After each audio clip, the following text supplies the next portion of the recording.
You're walking down the street completely fine until your heel hits black ice. In a fraction of a second, you go from perfectly balanced to zero friction, suspended in midair. When the temperature drops, survival gets expensive. Your body burns extra calories just shivering to maintain your core heat. Shorter and colder, an entirely new network of vocabulary, a winter lexicon, lights up and expands in direct response to the environment. These specific winter idioms operate as highly compressed data packets. They deliver explicit survival instructions for navigating a hostile season.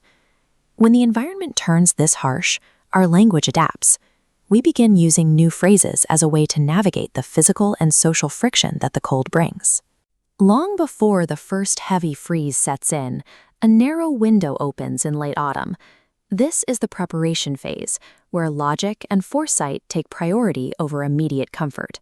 We establish a winter coat promise to secure heavy gear early, or we enforce a winter blanket law, a strict rule to prioritize rest and cover basic needs before the stress of the cold starts compounding. The height of this seasonal foresight shows up in longer, rhythmic idioms. Consider the phrase, winter roof tight, pipe wrapped, worry down.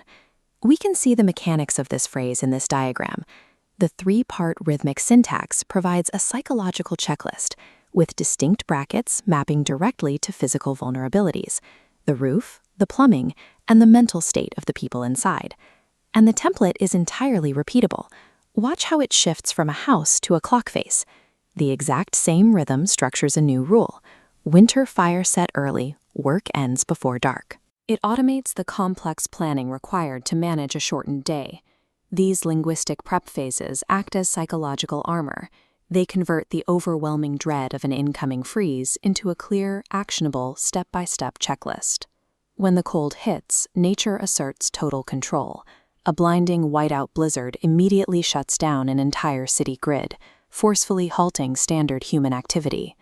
The environment violently dictates our speed. You are required to take a winter brute pause, a literal short stop to assess your footing and new risks before moving ahead. The long, rhythmic planning phrases vanish. Against immediate physical threats, the language snaps into short, punchy directives, like a winter chill check to rapidly scan for risk before acting. We deploy specific weather warnings, like winter sleet, grip tight. This acts as a manual verbal override to human impatience, demanding that we hold firm to the rules when conditions slip fast. Against an overpowering storm, our language strips away the ego entirely. It enforces a humble, deliberate pace to ensure we make it home safely. Once you finally lock the door behind you, a new threat emerges. You are confined in a dimly lit space, staring down the very real psychological toll of cabin fever. Prolonged physical confinement, paired with a stark lack of natural sunlight, generates intense social friction. Small habits suddenly become major arguments. Take a look at this model of social friction inside a confined room. As these tension circles overlap and expand, a specialized linguistic tool, like a winter tea treaty, a calm conversation to end a fight, sparks between them, instantly shrinking the conflict.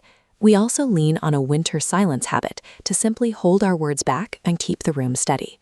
We accept the concept of a winter day small. When energy runs low, you prioritize grace and efficiency, letting one light task get done well rather than fighting to win every minor debate. To make it to spring, you have to successfully navigate the volatile psychology of the people trapped indoors with you. A calibrated vocabulary becomes your most effective pressure valve. Surviving the harsh elements leaves a frustrating aftermath. Coming in from the cold means dealing with clumsy layers of wet gear, melting snow on the floor, and endless minor physical annoyances. This is where we deploy the final category of idioms. We pay the winter hat hair tax, accepting a messy head of hair for a bit of warmth, and we wear the winter nose red badge after fighting the wind. We laugh at these phrases, but they serve a distinct purpose. They act as linguistic markers, acknowledging a shared communal struggle against the season. We even brace for the winter heater bill surprise. Naming the sudden, steep cost of staying warm provides a coping mechanism for the inevitable financial tolls that early preparation couldn't prevent.